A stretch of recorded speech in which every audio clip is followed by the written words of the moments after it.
ज़िंदगी में ना सब को छोड़ देना, लेकिन अल्लाह को कभी मत छोड़ना। किसी के लिए अल्लाह को मत छोड़ना, भले अल्लाह के लिए सब कुछ छोड़ना पड़े, छोड़ देना। क्योंकि जब तुम्हारे पास अल्लाह होगा तो अल्लाह तुम्हें वो दे सकता है जो तुम्हारी चाहत है। लेकिन अगर किसी के लिए अल्लाह को छोड़ दोगे तो वो तुम्हें कभी अल्लाह की मोहब्बत नहीं दिला सकेगा।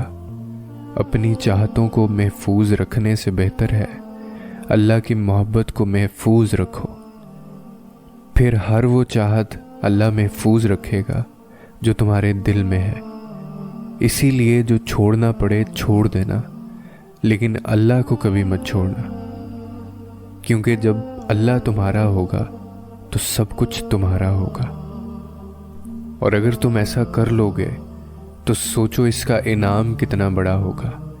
फिर तुम्हारी दुआएं कैसी सुनी जाएंगी। कुछ दुआएं तो ऐसी होंगी जो पलक झपकते कबूल हो जाएंगी, और कुछ ख़ास दुआएं सदियां ले जाती हैं। जानते हो ऐसा क्यों होता है? क्योंकि वो छोटी दुआएं बड़ी और ख़ास दुआओं की कबूलियत के यकीन के लिए होती हैं। वो दुआएं हमारा यकीन बढ़ाती हैं, वो यकीन जो हमें अल्लाह के करीब करता है, अल्लाह की पहचान करवाता है।